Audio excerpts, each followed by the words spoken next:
Hello students and friends. पिछले lecture में हम लोग कूलम्ब के नियम का अर्थात आवेशों के बीच लगने वाले स्थिर विद्युत बल का अध्ययन कर रहे थे, जिसमें आपने देखा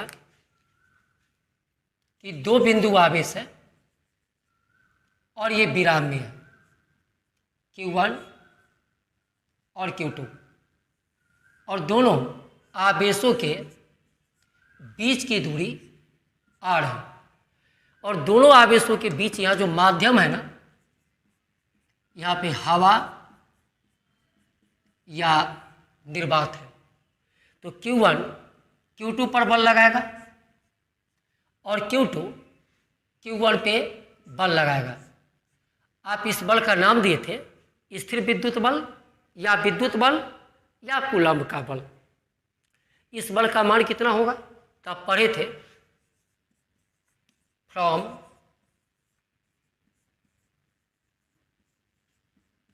कूलम्ब्स लॉ, कूलम्ब के नियम से आवेशों के बीच लगने वाला स्थिर विद्युत बल F बराबर K into Q1 into Q2 by R square, या इसी के को हटा के आप क्या लिखे थे याद कीजिए, 1/4 pi epsilon naught Q1 into Q2 by R square. आप ये लिखिए तो भी सही, आप ये लिखिए तो भी सही।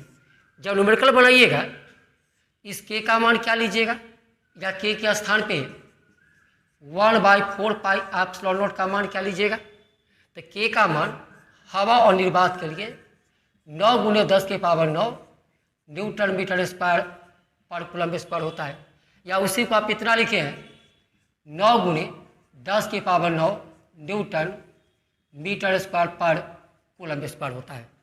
तो ध्यान रहे, आप हमें बिंदु आवेश Q1 का मान, बिंदु आवेश Q2 का मान और दोनों आवेशों के बीच का दूरी r, आप तीन चीज़ आप हमको बता दीजिए, तो आवेशों के बीच लगने वाले स्थिर विद्युत बल का मान भी हम आपको बता देंगे। लेकिन ध्यान रहे कि जब माध्यम के बीच हवा और निर्वात होगा आप तभी ये फार्मूला लगाइएगा, तो आपके अंदर बात आएगी कि सर अगर आवेशों के बीच हवा और निर्वात को छोड़कर कोई अन्य माध्यम हो तो इस स्थिर विद्युत बल का मान कितना होगा। तो आपको पीछे का टॉपिक याद होगा, कूलम्ब का नियम जब चल रहा था तो मैं बताया था कि स्थिर विद्युत बल का मान आवेशों के बीच के माध्यम पर निर्भर करता है। माध्यम के बदलने से स्थिर विद्युत बल का मान भी बदल जाता है। जैसे देखिए, मैं कहा यहाँ पे हवा और निर्वात को छोड़ के कोई अन्य माध्यम है, यहाँ पे हवा निर्वात अब नहीं है, कोई माध्यम है। इसमें आप बिंदु आवेश Q1 और बिंदु आवेश Q2 को डाल दिए, नो डाउट फिर बल लगेगा। Q1 Q2 पर स्थिर विद्युत बल लगाएगा और Q2 Q1 पर स्थिर विद्युत बल लगाएगा। लेकिन अब इस बल का मान कितना होगा, तो अब इस बल का मान, ये जो आप फार्मूला लिखे थे, इतना नहीं होगा, क्योंकि माध्यम बदल गया तो बल का मान भी बदल जाएगा। तो अब आप सोचिए कि जब माध्यम बदलेगा तब स्थिर विद्युत बल का मान कितना होगा। आज हम लोग को इसी टॉपिक को डील करना है कि माध्यम के बदलने से स्थिर विद्युत बल का मान बदलता है, तो किसी माध्यम में स्थिर विद्युत बल का मान कितना होगा। तो इसे समझने के लिए आपको एक टॉपिक पढ़ना होगा जिसे आप बोलते हैं परावैद्युता, परमिटिविटी। तो आइए उसका बात किया जाए।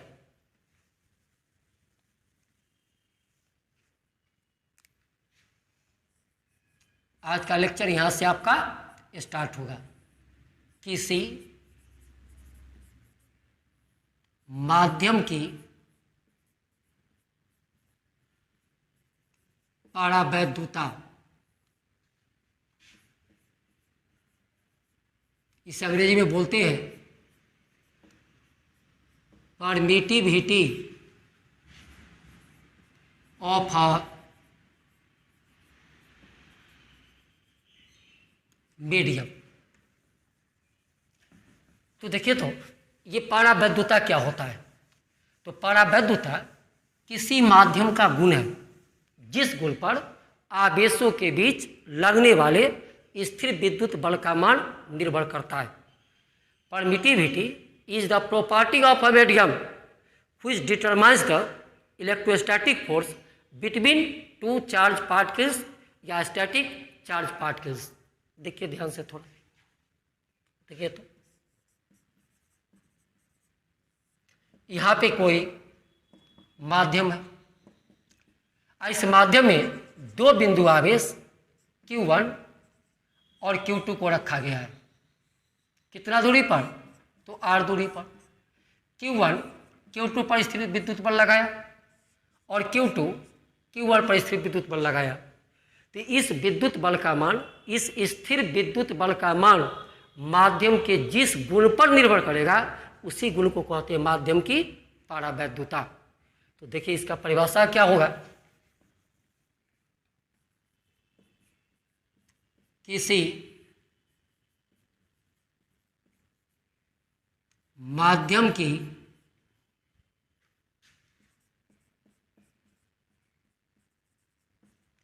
परावैद्युता माध्यम का वह गुण है जिस गुण पर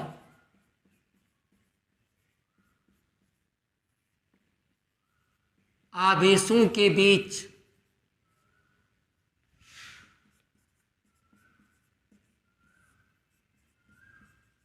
लगने वाले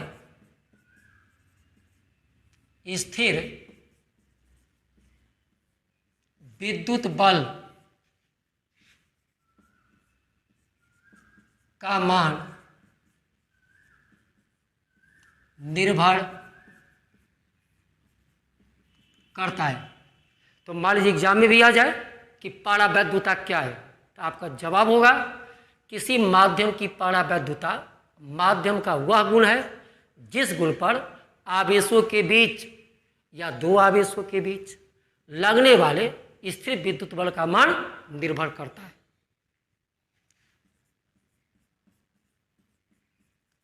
परावैद्युता को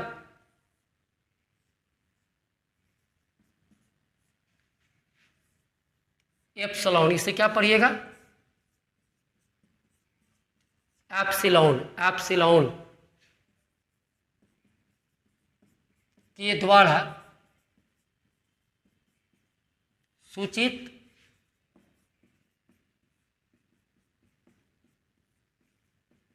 किया जाता है। परावैद्युता को आप एप्सिलॉन के द्वारा सूचित करते हैं। अब देखिए थोड़ा ध्यान से, देखिए तो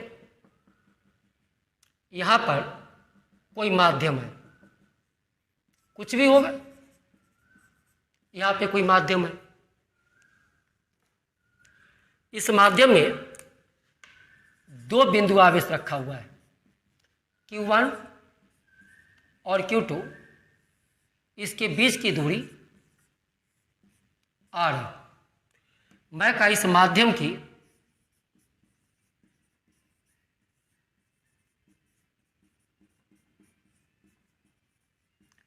परावैद्युता एप्सिलॉन है। आपको इसका मान दिया रहेगा, माध्यम की परावैद्युता एप्सिलॉन है। अब मैं कहा Q1 Q2 पे जो बल लगाएगा या Q2 Q1 पे जो बल लगाएगा, इस बल का मान, स्थिर विद्युत बल का मान कितना होगा? तो अब आप लिखिएगा कूलम्ब के नियम से क्या लिखते थे बोलिए?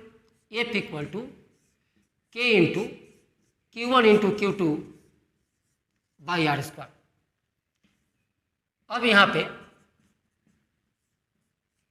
K का मान क्या पुट करेंगे? ध्यान दीजिए, इस K का मान, इस K का मान क्या पुट करेंगे? तो अब जो K का मान पुट होगा 1/4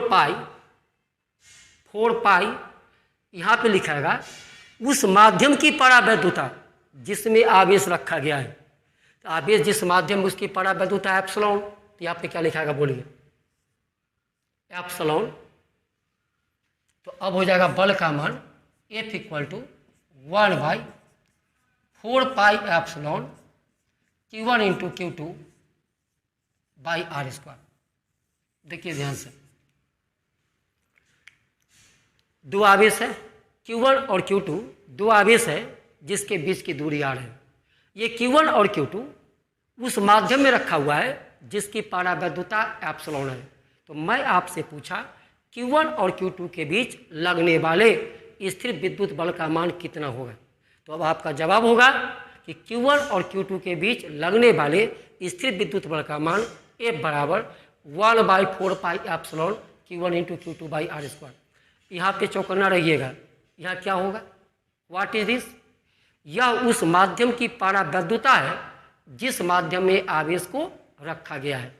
अब आपको Q1 दे देगा, Q2 दे देगा, R दे देगा और इस परावैद्युता का मान दे देगा। मतलब आपको 1 2 3 4 चारों का मान दे देगा, आप F का मान निकाल लीजिएगा। तो परावैद्युता वास्तव में किसी माध्यम का गुण है जिस गुण पर आवेशों के बीच लगने वाले स्थिर विद्युत बल का मान निर्भर करता है। और बात सोचिए, अगर माध्यम बदलेगा तो इस परावैद्युता का मान बदलेगा, क्योंकि भिन्न भिन्न माध्यमों की परावैद्युता भिन्न भिन्न होता है। भिन्न भिन्न माध्यमों की परावैद्युता भिन्न भिन्न होता है। तो माध्यम को बदलिएगा तो परावैद्युता बदल जाएगा, परावैद्युता बदल जाएगा तो बल का मान बदल जाएगा। तो इसीलिए न कूलम्ब कहा था कि स्थिर विद्युत बल का मान आवेशों के बीच के माध्यम पर डिपेंड करता है। माध्यम के बदलने से परावैद्युता का मान बदल जाएगा और परावैद्युता के बदलने से स्थिर विद्युत बल का मान भी बदल जाएगा।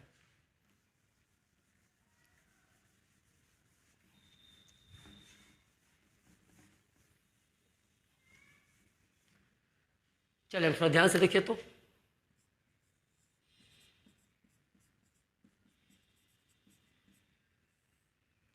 परावैद्युता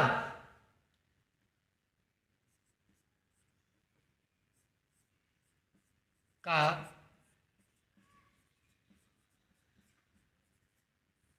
एसआई मात्रक क्या होगा, और दूसरा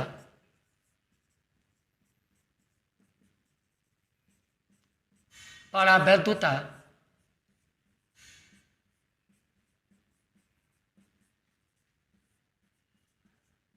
का बीमीय सूत्र क्या होगा। तो जस्ट अभी हम फॉर्मूला लिखे थे, F बराबर 1/4 epsilon Q1 into Q2 by are square. फिर सुन लीजिए, ये क्या है, उस माध्यम की परावैद्युता है जिसमें आवेश को रखा गया है। आप एप्सिलॉन को यहाँ ले आइए, एप्सिलॉन इक्वल टू 1/4 F नीचे आ जाएगा, Q1 गुणे Q2 बाई आर स्क्वायर। अब आपको चाहिए परावैद्युता का एसआई मात्रक। तो देखिए, तो 1 का कहीं मात्रक हुआ है, आवेश का मात्रक कूलम्ब, आवेश का मात्रक कूलम्ब, 4 और पाई का कहीं मात्रक हुआ, ये तो संख्यात्मक मान है। बल का मात्रक न्यूटन और दूरी का मात्रक मीटर, तो मीटर स्क्वायर। ऊपर लाइए न्यूटन को, पर न्यूटन पर मीटर स्क्वायर और coulomb into coulomb, coulomb square, ये इसका मात्रक होगा। पर न्यूटन पर मीटर स्क्वायर कूलम स्क्वायर। एक बात और यहाँ पे बोलना चाहेंगे, जब आप आगे बढ़ेंगे, आगे के टॉपिक में देखिएगा, इसको ध्यान से देखिए, पर न्यूटन पर मीटर स्क्वायर कूलम स्क्वायर, इस पर ध्यान दीजिए। इस पर न्यूटन, इसको तोड़ दीजिए तो पर मीटर कूलम स्क्वायर, एक को अलग कर लीजिए। क्या गलती लिख दी है, या -2 था तो -1 नहीं लिखे हैं। देखिए, इसका नाम आगे चल के पड़ेगा फैराड, फैराडे नहीं, फैराड। और ये क्या है, पर मीटर। तो जानते हैं परावैद्युता का ऐसा ही मात्रक आप ये भी बोलते हैं और आप ये भी बोलते हैं। कौन मात्रक, एसआई मात्रक। तो बोलिए आप। परावैद्युता का एस आई मात्रक, यहाँ देखिए बोलिए, पर न्यूटन पर मीटर स्क्वायर कूलम स्क्वायर होता है। और एक चीज और,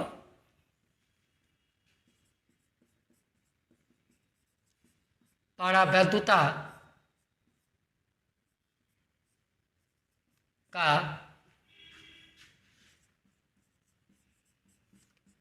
एस आई मात्रक फैराड पर मीटर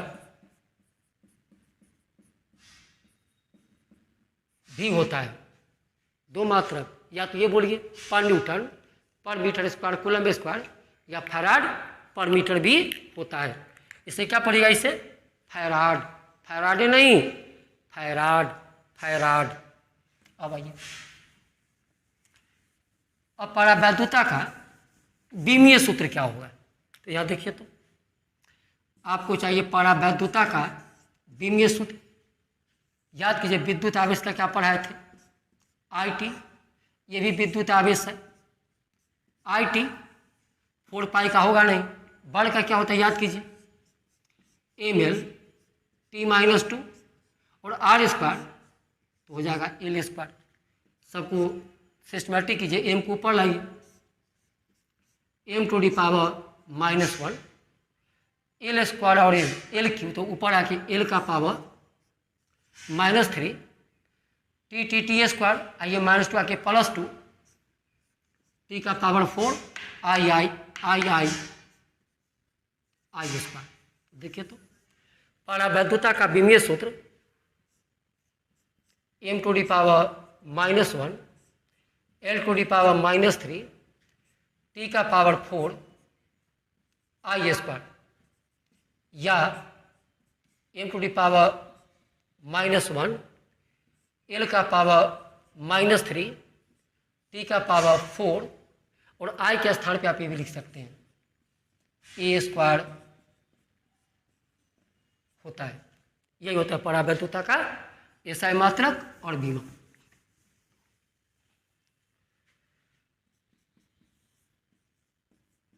फिर बोलिए भिन्न भिन्न माध्यमों की परावैद्युता भिन्न भिन्न होता है। अर्थात आप माध्यम को बदल देंगे तो परावैद्युता का मान भी क्या होगा, बदल जाएगा। तो भिन्न भिन्न माध्यमों की परावैद्युता भिन्न भिन्न होता है। अब देखिए, तो परावैद्युता का न्यूनतम मान किसके लिए होता है, तो थोड़ा सुनिए। हवा और निर्वात के लिए परावैद्युता का मान न्यूनतम होता है। हवा और निर्वात के लिए, हवा और निर्वात का जो परावैद्युता होता है उसका मान न्यूनतम होता है। और हवा और निर्वात को छोड़ के कोई माध्यम हो उसकी परावैद्युता हवा और निर्वात की परावैद्युता से अधिक होता है। तो देखिए, तो क्या लिखते हैं,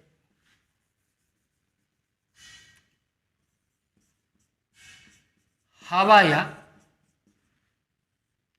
निर्वात के लिए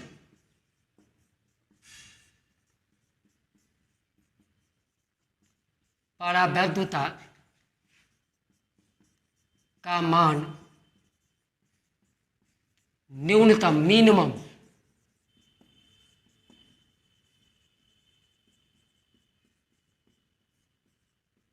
होता है।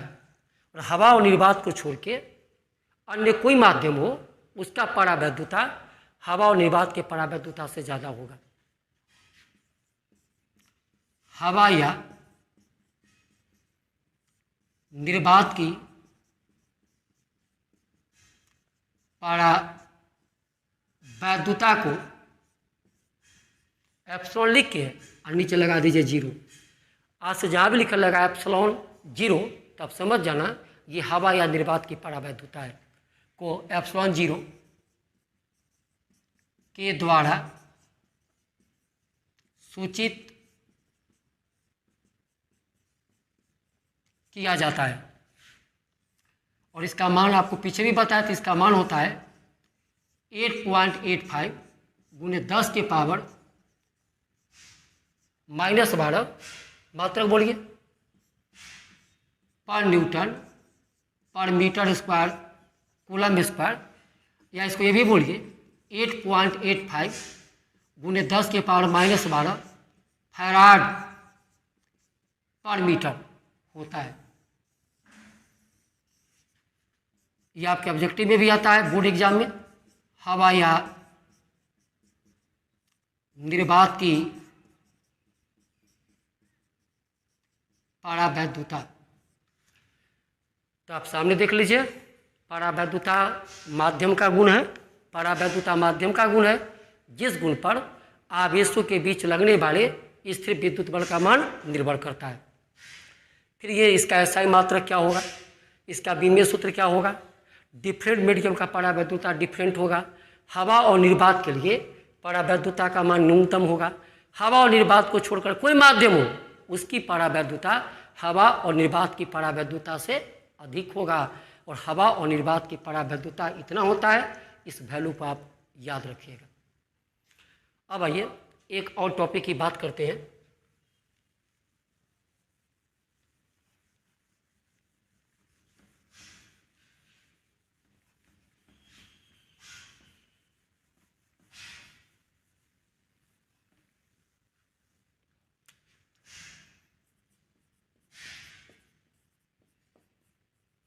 आपेक्षिक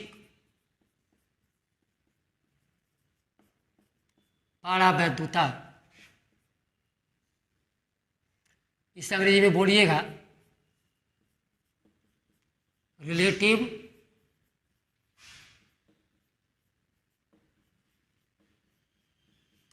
परमिटिविटी।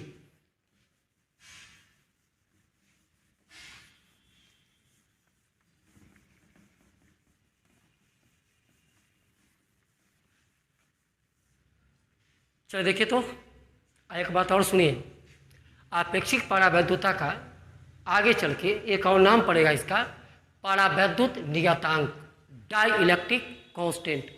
आपेक्षिक परावैद्युता को ही आगे चल के कहेंगे परावैद्युत नियतांक। वो तो आप आगे देखेंगे ही, अभी आप यहीं पे रहिए। आपेक्षिक परावैद्युता रिलेटिव परमिटिविटी। देखिए यहाँ पर कोई माध्यम है,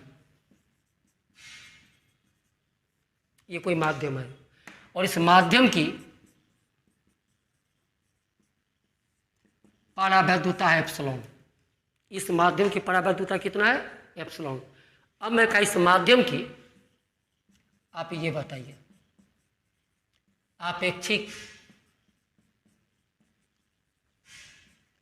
परावैद्युता क्या होगा। ये कोई माध्यम है, इसकी परावैद्युता आपको पता है। अब मैं कहा इस माध्यम की आप बताइए आपेक्षिक परावैद्युता। तो सुनिए, किसी माध्यम की आपेक्षिक परावैद्युता जो होता है, माध्यम की परावैद्युता और हवा और निर्वात की परावैद्युता का अनुपात होता है। आपेक्षिक परावैद्युता को एप्सिलॉन आर से लिखते हैं, एप्सिलॉन बाई एप्सिलॉन नॉट। देख लीजिए, मतलब ध्यान से देखो, किसी भी माध्यम की आपेक्षिक परावैद्युता क्या होता है, तो माध्यम की परावैद्युता और हवा और निर्वात की परावैद्युता का अनुपात होता है।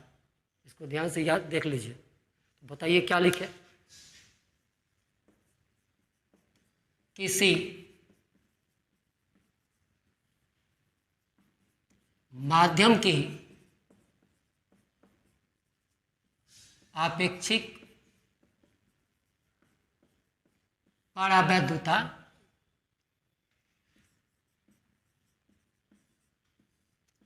माध्यम की परावैद्युता और हवा या निर्वात की परावैद्युता एप्सिलॉन 0 का अनुपात होता है। आपेक्षिक परावैद्युता को एप्सिलॉन आर के द्वारा सूचित किया जाता है।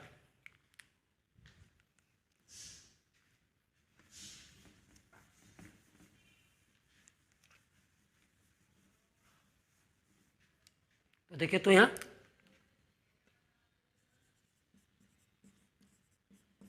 आपेक्षिक परावैद्युता बराबर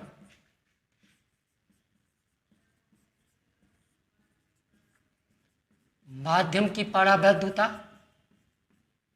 जिसको आप एप्सिलॉन से लिखते हैं, बटे हवा या निर्वात की परावैद्युता। इसको लिखते हैं एप्सिलॉन और नीचे लगा देना आर सफिक्स में। इसे क्या पढ़ेंगे? आपेक्षिक परावैद्युता बराबर माध्यम की परावैद्युता बटे हवा और निर्वात की परावैद्युता। ये क्या है? ये पूरा बोलिए तो ये आपका है माध्यम की आपेक्षिक परावैद्युता। तो किसी माध्यम की आपेक्षिक परावैद्युता माध्यम की परावैद्युता और हवा और निर्वात की परावैद्युता का अनुपात होता है। अब आइए, आप ही बताइए, क्या अपेक्षित परावैद्युता का मात्रक और बीमा होगा? ये तो समान राशि का अनुपात है। जो मात्रक ऊपर वाले का होगा वही मात्रक नीचे वाला का होगा, जो बीमा ऊपर वाले का होगा वही बीमा नीचे वाले का। तो बोलिए पॉइंट फर्स्ट, इसका ना तो मात्रक होगा ना बीमा। तो देखिए, आपेक्षिक परावैद्युता का मात्रक और बीमा नहीं होता है। इसका सिर्फ संख्यात्मक न्यूमेरिकल वैल्यू, संख्यात्मक मान होता है। जैसे इसका मान दिया रहेगा, एप्सिलॉन आर का मान आपको लिखेगा 2, 4, 5, कभी इसका मात्रक और बीमा नहीं होगा। इसका सिर्फ क्या होगा? संख्यात्मक मान होगा।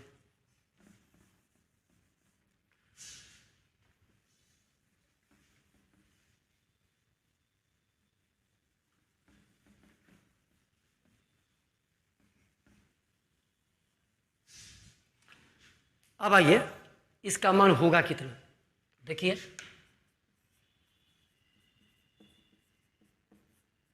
आपेक्षिक परावैद्युता का मान 1 या 1 से बड़ा होता है, अर्थात एप्सिलॉन आर का मान ग्रेटर देन इक्वल टू 1। आपेक्षिक परावैद्युता का मान 1 या 1 से बड़ा होता है, कभी भी इसका मान 1 से छोटा नहीं होता है। अब आइए, हवा या निर्वात के लिए आपेक्षिक परावैद्युता का मान 1 होता है और हवा और निर्वात को छोड़कर अन्य माध्यमों के लिए इसका मान 1 से बड़ा होता है। थोड़ा इसको भी समझें कि हवा और निर्वात के लिए इसका मान 1 क्यों होगा, और अन्य माध्यमों के लिए इसका मान 1 से ज़्यादा कितना होगा, क्यों 1 से ज़्यादा क्यों होगा। तो देखिए मैं कहा यहाँ पर मान लो हवा है या नथिंग वैक्यूम है। आपको पता है हवा या निर्वात की परावैद्युता को आप लिखते हैं एप्सिलॉन 0 से, एप्सिलॉन 0 से हवा निर्वात की परावैद्युता। अब मैं कहा आप हवा और निर्वात की आपेक्षिक परावैद्युता बताओ, आपेक्षिक परावैद्युता। तो फार्मूला बोलिए जो अभी पढ़ाए थे, माध्यम की परावैद्युता बटे हवा और निर्वात की परावैद्युता। तो अब आइए मैं आपसे पूछा हवा और निर्वात की आपेक्षिक परावैद्युता क्या होगा, तो माध्यम की परावैद्युता, तो माध्यम तो हवा ही निर्वात है, तो इस ये जो है माध्यम की परावैद्युता क्या लिखेंगे, एप्सिलॉन बटे हवा और निर्वात की परावैद्युता, कट के कितना हो जाएगा 1। तो बोलिए हवा और निर्वात के लिए आपेक्षिक परावैद्युता का मान न्यूनतम होगा और कितना होगा 1 होगा। अब आइए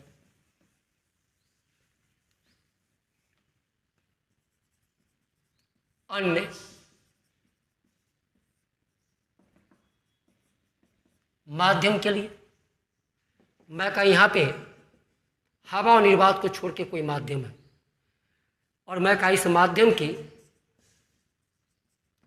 परावैद्युता एप्सिलॉन है। तो कुछ देर पहले बात की थे किसी भी माध्यम की परावैद्युता हवा और निर्वात की परावैद्युता से अधिक होता है। किसी भी माध्यम की परावैद्युता हवा और निर्वात की परावैद्युता से अधिक होता है। इसको नीचे ले आइए, माध्यम की परावैद्युता, माध्यम की परावैद्युता, इसको नीचे ले आओ, बटे हवा और निर्वात की परावैद्युता ग्रेटर देन यहाँ कुछ नहीं तो 1। और बताइए इसी का नाम है जी आपेक्षिक परावैद्युता। तो बताइए आपेक्षिक परावैद्युता का मान न्यूनतम हवा के लिए होगा और 1 होगा, और हवा के छोड़ के कोई माध्यम हो इसका मान 1 से बड़ा होगा। यही था आपका आपेक्षिक परावैद्युता। अब आइए आप कहेंगे सर ये परावैद्युता और आपेक्षिक परावैद्युता आप क्यों पढ़ाए, तो जितना चीज़ हम बताए अब उसका आप उपयोग देखें और ध्यान से देखें। देखिए तो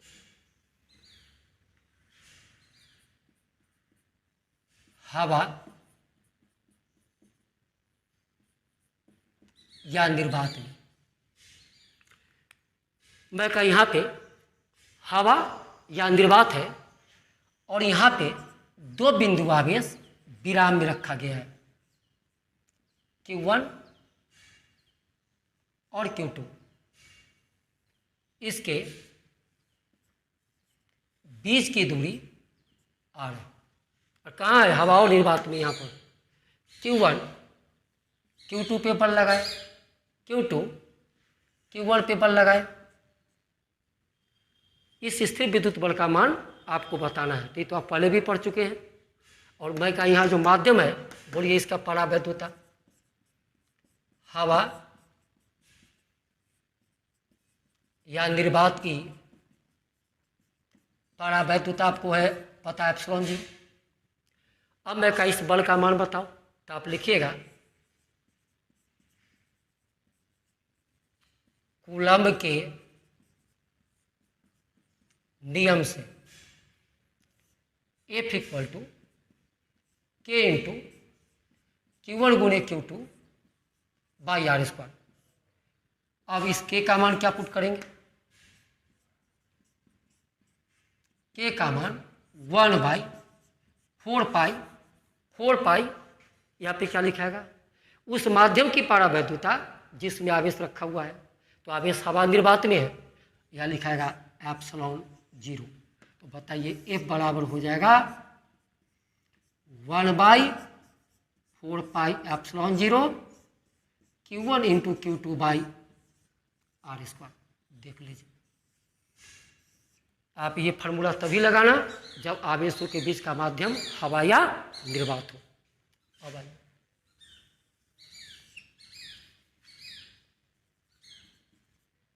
अन्य माध्यम में, इन्हीं अदर मीडियम, हवा और निर्वात को छोड़ के। मैं कहा देखिए तो यहाँ पे कोई माध्यम है,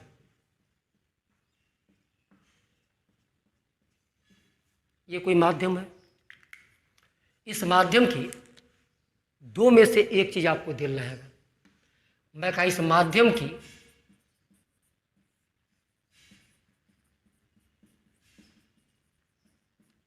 परावैद्युता एप्सिलॉन है, या तो ये दिल रहेगा, या इस माध्यम की आपेक्षिक परावैद्युता ये दिया रहेगा। दोनों में से या तो ये दिया रहेगा या ये दिया रहेगा। अब आइए इस माध्यम में दो बिंदु आवेश Q1 और Q2 रखा हुआ है। Q1 Q2 पे बल लगाएगा और Q2 Q1 पे बल लगाएगा। अब मैं पूछा इस बल का मान क्या होगा, तो फिर आप लिखिएगा कूलम्ब के नियम से F बराबर K into Q1 into Q2 by are square. अब आइए K का मान क्या होगा, तो K का मान अब बदल जाएगा। यह हवा निर्वात था, अब यहाँ पे K का मान लिखाएगा 1/4 पाई उस माध्यम की परावैद्युता यहाँ लिखाएगा जिस माध्यम में आवेश रखा हुआ है। आज यहाँ लिखाएगा एप्सिलॉन। ध्यान से देखो, यह K का मान इतना पुट किए थे, यह K का मान इतना पुट किए। क्यों पुट किए, तो यहाँ पे आवेश हवा निर्वात में था, तो यहाँ पे हवा और निर्वात की परावैद्युता लिखे। यहाँ आवेश किसी अन्य माध्यम में है तो उसकी परावैद्युता लिखे। अब बोलिए बल का मान क्या हो जाएगा। अब बल का मान हो जाएगा, K का मान पुट कर दीजिए 1/4 pi sorry 1/4 pi epsilon Q1 into Q2 by are square. देख लीजिए ये फार्मूला आप तब लगाना, ये फार्मूला जब आवेशों के बीच का माध्यम हवा और निर्वात हो, और ये तब लगाना जब हवा और निर्वात को छोड़ के कोई अन्य माध्यम हो। आप बताओ यहाँ देख के आपको परावैद्युता का मान दिल रहेगा, इसका मान Q1 Q2 आर का मान, आप बल का मान निकाल लेंगे। अब आइए कभी कभी ये ना दे के ये देगा तो क्या दिक्कत है। अभी आप पढ़े थे कुछ देर पहले एप्सिलॉन आर, क्या पढ़े थे अभी कुछ देर पहले, माध्यम की परावैद्युता बटे हवा और निर्वात की परावैद्युता। तो यहाँ से देखिए तो एप्सिलॉन का मान कितना हो जाएगा, इसका मान, इसको यहाँ ले आइए, बोलिए एप्सिलॉन आर गुने एप्सिलॉन नोट। अब ये मान को यहाँ पुट कर दीजिए, तो बोलिए आप F इक्वल टू 1/4 पाई, इसको हटाओ, इसके स्थान पे पुट कीजिए एप्सिलॉन आर गुने एप्सिलॉन नॉट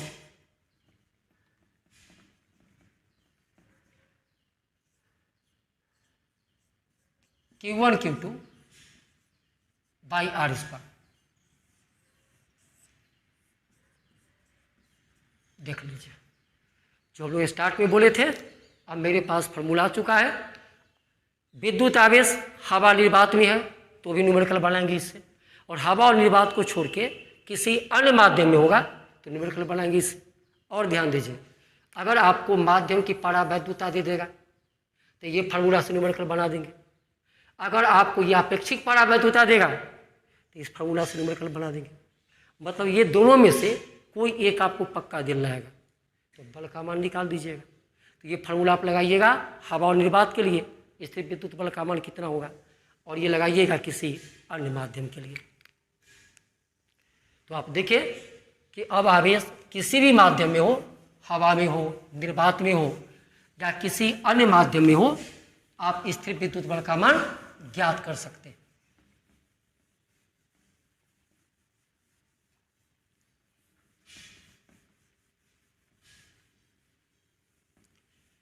अब थोड़ा ध्यान दीजिए तो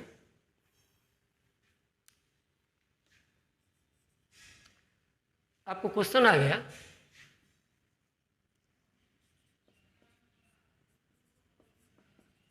दो बिंदु आवेश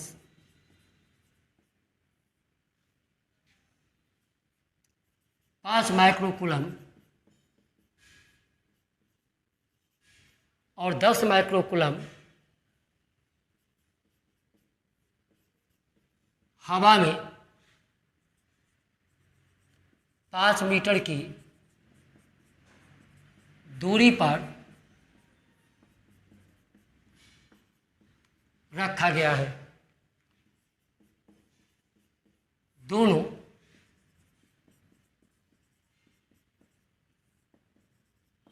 आवेशों के बीच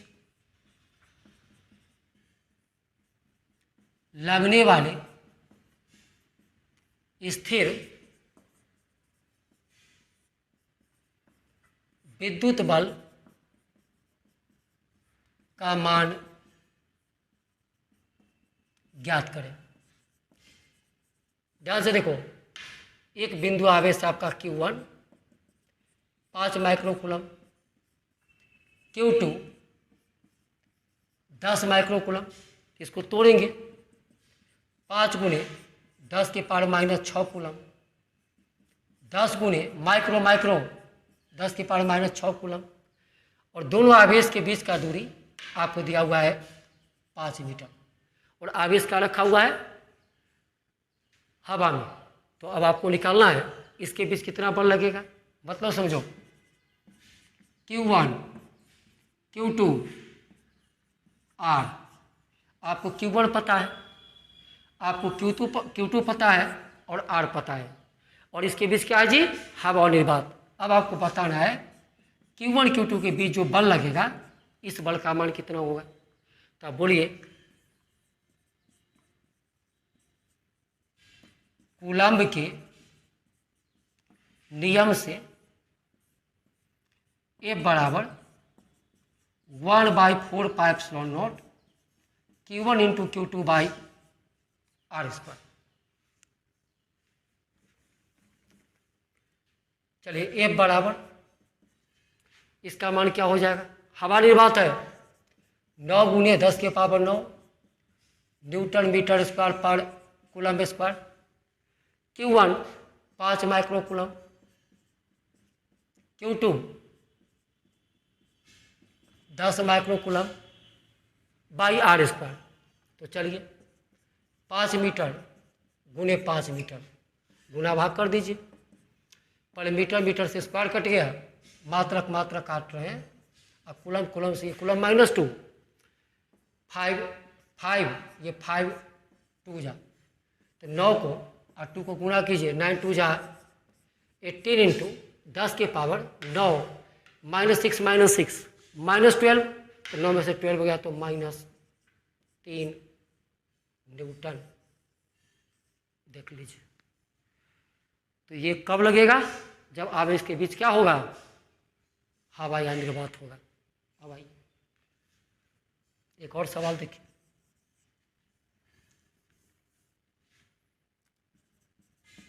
यदि 10 माइक्रोकूलम और 20 माइक्रोकूलम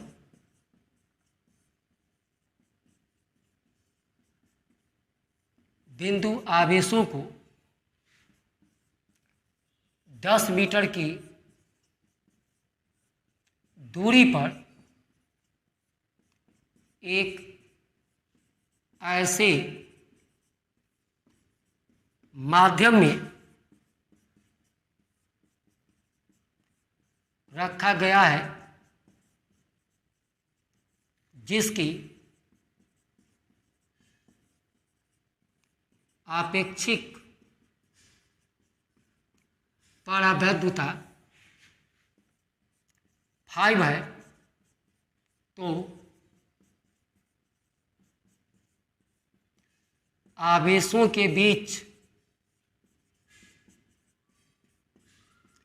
लगने वाले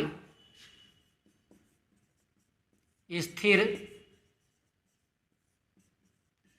विद्युत बल का मान ज्ञात करें।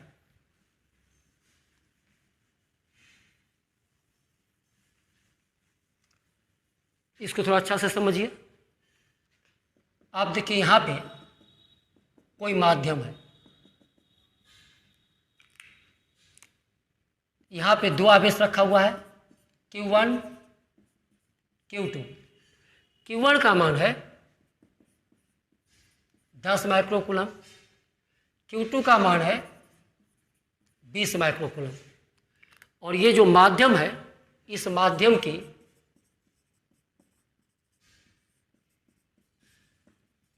आपेक्षिक परावैद्युता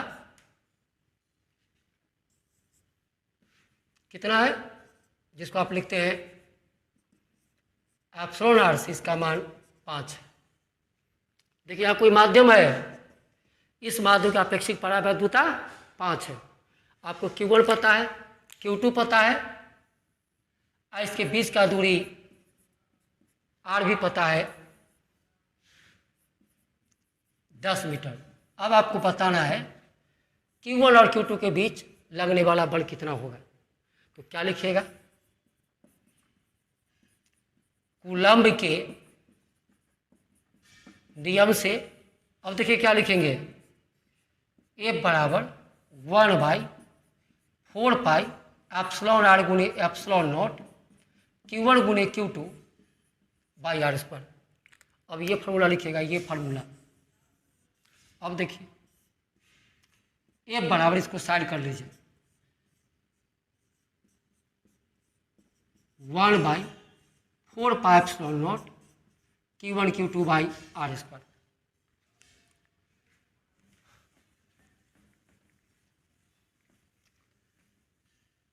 चलिए सब का मान पुट कर दीजिए। अब बोलिए F बराबर 1/, आपेक्षिक परावैद्युता का मान जिस माध्यम में आवेश रखा हुआ है 5, इसका मान डालें। इसका मान डायरेक्ट बोलिए 9 गुने 10 के पावर 9 न्यूटन मीटर स्क्वायर पर coulomb square. Q1 10 microcoulomb, Q2 20 microcoulomb, micro मतलब 10 की पावर -6 बटे आर स्क्वायर।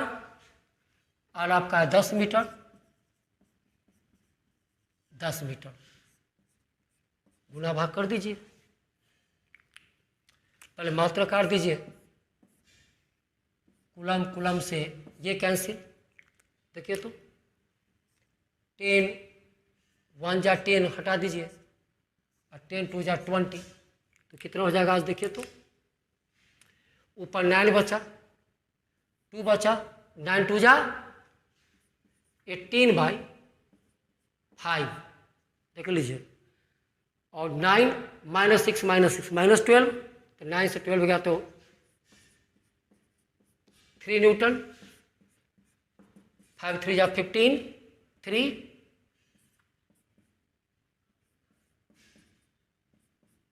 देख लीजिए। तो आज आप क्या सीखें, आवेश हवा निर्वात में हो तो भी बल का मान निकाल लेंगे, स्थिर विद्युत बल का। और हवा और निर्वात को छोड़ के कोई अन्य माध्यम हो तो भी आप बल का मान निकाल लीजिएगा। तो अब यहाँ से कॉन्फिडेंस के साथ बोलिए कि सर अगर आवेश हवा और निर्वात में हो तो भी हम आवेशों के बीच लगने वाले बल का मान ज्ञात कर लेंगे। और हवा और निर्वात को छोड़कर किसी अन्य माध्यम में भी आवेश हो तो आवेशों के बीच लगने वाले स्थिर विद्युत बल का मान ज्ञात कर लेंगे। नो डाउट आपको ये पक्का दिल रहेगा, कौन चीज़, परावैद्युता। तो इतना को आप रिवाइज कीजिएगा। आप लोग वीडियो को शुरू से अंत तक देखते नहीं हैं। आप किसी भी वीडियो को, लेक्चर को शुरू से अंत तक एकदम ध्यान से देखें। जब मन भर जाए पहुँच कर दीजिए कि वीडियो पूरा देखिए, और तब देखिए आपका कॉन्फिडेंस ज़बरदस्त बढ़ेगा और आप भी एज ए टीचर हो जाइएगा। कहीं कोई दिक्कत नहीं है। जितना मैं समझाता हूँ आशा करता हूँ कि आप अच्छा समझते होइएगा। तो अब आइए नेक्स्ट टॉपिक आपका है अभी। अब आसान चीज़ है, आपको पढ़ना है कूलम के